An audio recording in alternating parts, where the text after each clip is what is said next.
Hello friends, video delete होने से पहले वीडियो को देख लो, क्योंकि आई एम क्वाइट श्योर कि कुछ ही घंटों में इस वीडियो पे स्ट्राइक आने वाला है और इस वीडियो को डिलीट कर दिया जाएगा।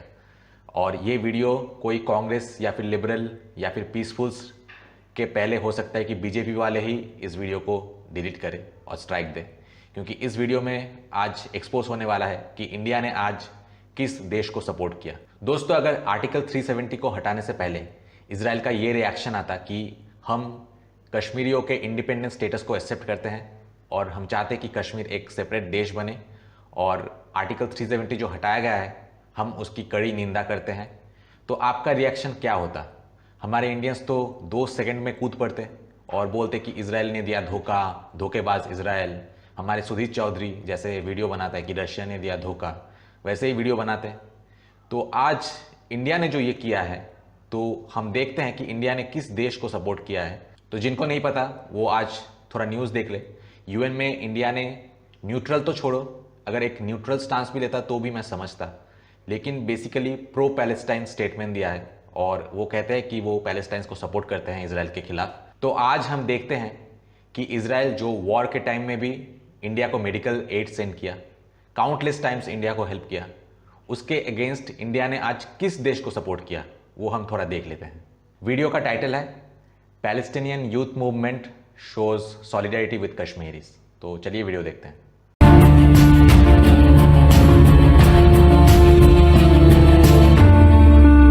Nadia, I'd like to start with you. And of course, I've read the statement that the Palestinian Youth Movement put out about the issue of Kashmir. I just want to get your thoughts about what thought process led to that statement, why there is this solidarity between the pro-Palestine movement and that of Kashmir. Thank you so much for having me.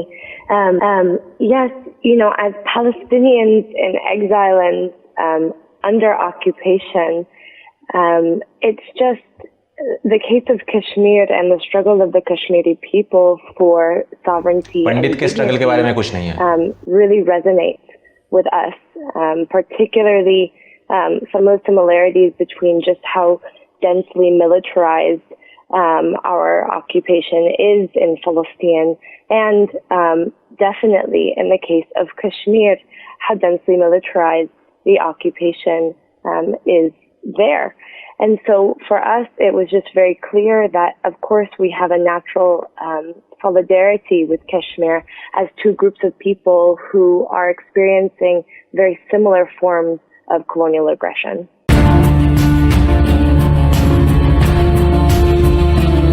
जब आप 370 article हटाते हैं तो आप चाहते हैं कि दुनिया आपका सपोर्ट करे, लेकिन जब आपकी खुद की सपोर्ट करने की बारी आती है तो आप सपोर्ट तो छोड़िए, एक न्यूट्रल स्टांस भी नहीं ले सकते हैं। इस देश में हिंदू वोट बैंक को यूज़ करने वाले तो सरकार काफ़ी आए, लेकिन हिंदुओं के लिए काम करने वाला सरकार एक भी नहीं आया।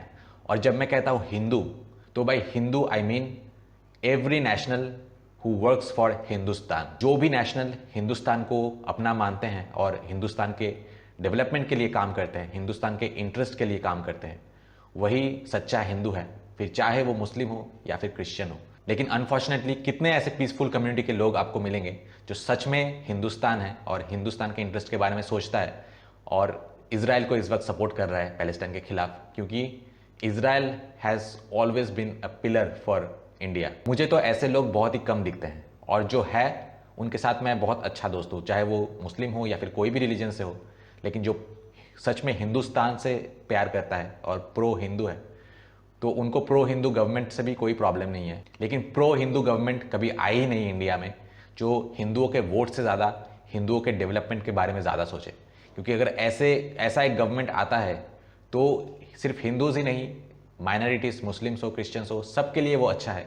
क्योंकि जब एक प्रो हिंदू गवर्नमेंट आएगा जो हिंदुस्तान के डेवलपमेंट के बारे में सोचता है, तो वो एजुकेशन सेंटर्स बनाएंगे, रिसर्च सेंटर्स बनाएंगे, हॉस्पिटल्स बनाएंगे, ताकि ये कोविड जैसे सिचुएशन में कोई प्रॉब्लम ना हो। वो हिंदुओं के वोट के बारे में नहीं, हिंदुओं के हेल्थ के बारे में सोचेंगे, हिंदुओं के एजुकेशन के बारे में सोचेंगे, जिसका फ़ायदा हमारे माइनॉरिटीज़ को भी होगा। लेकिन अफसोस सिर्फ मुखौटा बदला है, मुखौटे के पीछे चेहरा आज भी वही है। इन करप्ट गवर्नमेंट ऑफिशियल्स को शॉर्ट टर्म पैसे ज़्यादा इंपॉर्टेंट दिखे लॉन्ग टर्म डेवलपमेंट से ज़्यादा, क्योंकि अगर इंडिया इजराइल के साथ एक अच्छा रिलेशन होता, अगर इंडिया इजराइल को सपोर्ट करता या फिर एक न्यूट्रल स्टांस ही ले लेता, तो इंडिया और इजराइल के रिलेशंस अच्छे होते। और इजराइल और रशिया ये दोनों ही देश हैं जिन्होंने इंडिया को टेक्नोलॉजी ट्रांसफ़र किया है।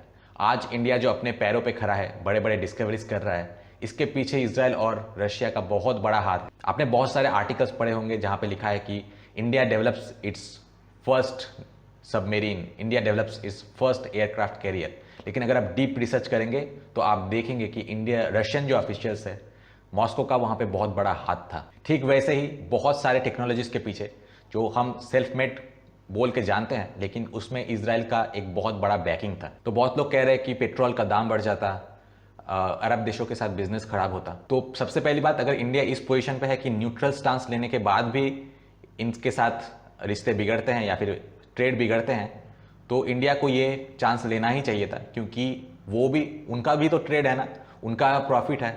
तो अगर वो रिलीजियस एक चीज़ की वजह से इंडिया के साथ रिलेशन खराब करते हैं, तो ये उनकी बेवकूफ़ी होती। और इंडिया को ट्रेड और कुछ डॉलर्स के चलते इस हद तक भी नहीं झुकना चाहिए कि वो एक अपने दोस्त के खिलाफ एक न्यूट्रल स्टांस भी ना ले सके। देश की मेजोरिटी जनता तो इजराइल के साथ ही था ना, तो अगर पेट्रोल का दाम 100 के जगह 200-300 भी हो जाता ना, तो इंडियंस खुशी खुशी मान लेते, क्योंकि इजराइल ने भी इंडिया को बहुत डिफिकल्ट टाइम्स में हेल्प किया है। जब उनकी इकोनॉमी कुछ अच्छे कंडीशन में नहीं था, कारगिल के टाइम, तो उन्होंने अपना रिसोर्सेज जो है वो इंडिया की ओर डाइवर्ट करके इंडिया को हेल्प किया। तो आज अगर इजराइल के खिलाफ एक न्यूट्रल स्टांस लेने से अगर कुछ डॉलर्स का नुकसान भी होता अरब के साथ, लेकिन in the long run India और भी ज़्यादा टेक्नोलॉजिकली एडवांस होता, और भी ज़्यादा सेल्फ डिपेंडेंट होता, और इसके चलते इंडिया का बहुत बड़ा फ़ायदा होता। लेकिन हमारे पॉलिटिशियन सोच रहे हैं कि 10 साल बाद क्या होगा, किसकी सरकार रहेगी और देश की क्या डेवलपमेंट होगा, उसे किसे पड़ी है।